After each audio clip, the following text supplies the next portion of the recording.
Breakups are never a topic that can be easily digestible. Before watching this video, I would advise to listen to it with a calm and collected mind after the initial emotions have subsided. But, in case you are here with a metaphorical open wound, let me tell you this.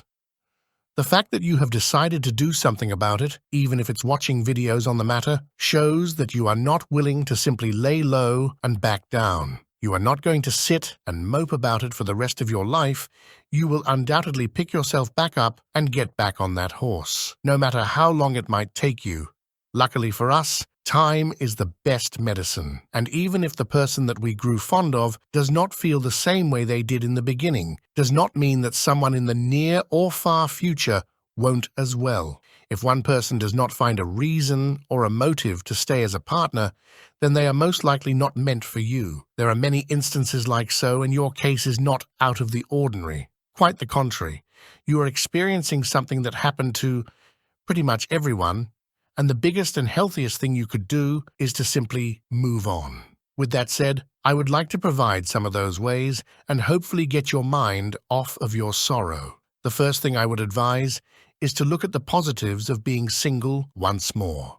Have there been times where you could not start doing things that you had previously contemplated on doing? Perhaps pursuing a hobby or a skill that you simply did not find the time to do.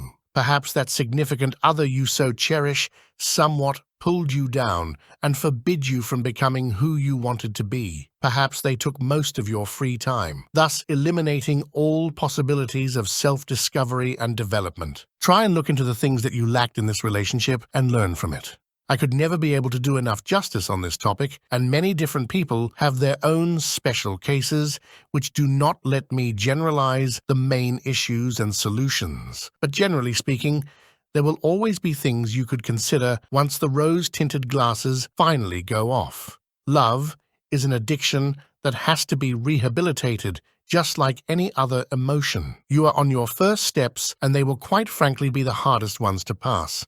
But undoubtedly, if you put in the effort to work on yourself, pass they will. This brings me to the next step into dealing with such sorrows, and that would be the discovery of personal growth. Alongside finding new and old forgotten tasks and events that you had placed to the side in exchange for a comfortable life with your ex. Now is that time where you dust them off and begin to truly work and focus on them. Perhaps you have been wanting to go to the gym, perhaps you wanted to start learning how to cook, or maybe advance in your career or business. Other than hobbies, there are many things that you might have forgotten or felt too lethargic to commit to. Well, now you have all the time and motives you need to go back to them. As if a metaphorical anchor has been lifted from your shackled limbs, you can finally stop investing into the relationship and into others and start investing in yourself, as no matter what, you are your own greatest asset. Now, growing without a clear reason will quickly drain your motivational battery, so consider finding a more noble reason to do your newly found desires other than finding a significant other. I do not say that working in order to find a significant other is not a noble enough of a goal, but I would like to add that eventually, regardless if the motive was for them, you will find someone else, as long as you continue to live your life and focus on yourself as well. Contact old friends, talk to family and co-workers that you had never really put the light of day before your relationship, as relationships are a common distraction from the rest of society. Unfortunately, any way you look at it, relationships pull away from the life you once had before it. Remember that you existed before the relationship, and you will exist after it. A person should not be the center of your world, but always an addition. For those who started families with the people they thought of as the ones to remain for all time, note this.